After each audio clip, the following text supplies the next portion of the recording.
Сәлеметсіздер ме, құрметті ата-аналар, қалдарыңыз қалай?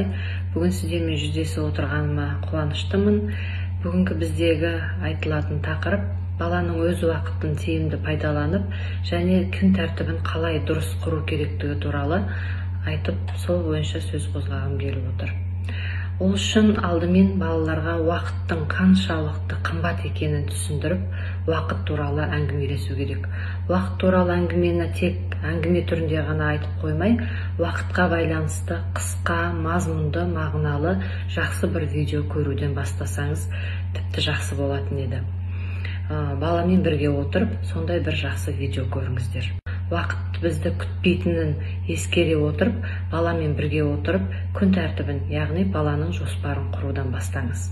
Ол құрған жоспар сіздің қалауыңызбен емес, баланың өзінің қалауымен, баланың айтуымен құрылған өте жақсы болады. Себебі бала өзі құрған жоспарын өзі дұрыс жасап, өзі орындауға жақсы үйренетін болады. Енді жоспар құру үшін алдымен не істеу керек? Бұл туралы балаңызбен ақылдасыңыз. Балаңыздың ойын, балаңыздың пікірін тыңдағаныңыз дұрыс. Енді осы баламен бірге отырып құрған жоспарыңыз, яғни баланың өзі отырып құрған жоспардың ішінде бала үшін ең маңызды деген жұмысты бірінші қойып үйретіңіз. Сол жоспардың ішінде маңызды жұмысы бірінші тұрсын.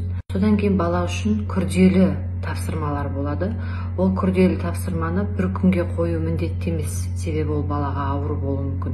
Оны бірнеше күнге бөліп, баланың өзіне жеңіл болатындай етіп, бірнеше күнге жоспарлап қойған өте дұрыс болады. Енді бір күнге бала жоспар құруды үйренгеннен кейін, аптаның соңғы күндері, яғни жексенбі күні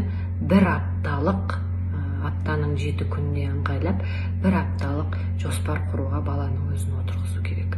Бала өзі отырып, аптаның соңғы күні, яғни жексенбі күні, осы алдындағы бір күнге құрған жоспарға қарай отырып, өзіне ыңғайластырып, оның ішіндегі сабақтарының қалып қалмайтынына, үйірмелерінің, тіпті демалатын ойын бәрін қосып, бір аптаға толық бала өзі жоспар құрады.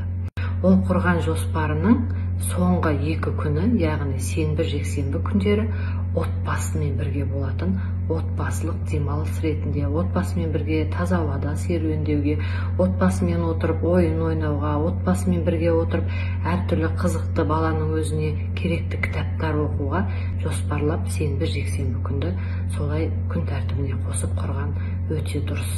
Енді осы айтылған бойынша күн тәртібін өзіне ыңғайлы, тиімді етіп құрып алған балаға сабағын ары қарай жақсы оқуға, уақытын дұрыс тиімді пайдалануға, сабақты жақсы оқып, ары қарай қызығушылығының оянатынына, сабағының жақсаратынына, ынтасының артатынына мен уәде бере алам. Себебі балалар өз уақытын бос қалдырмай тиімді пайдаланады, өзінің құрып жазып қойған күн тәртібі болады, сол бойынша жүреді, балаларға өте тиімді. Баланың осы құрған өзіне ұнайтын күн тәртібі арқылы баланың сабағы жақсарып, тіпті ол үйге берген тапсырманы да орындап, берілген жаттауды да орындап, үй тапсырмасын да орындап, оқуға да, ойынға да үлгере алады, баланың қызығушылығы оянады, сабаққа деген ынтасы осыдан жақсарады.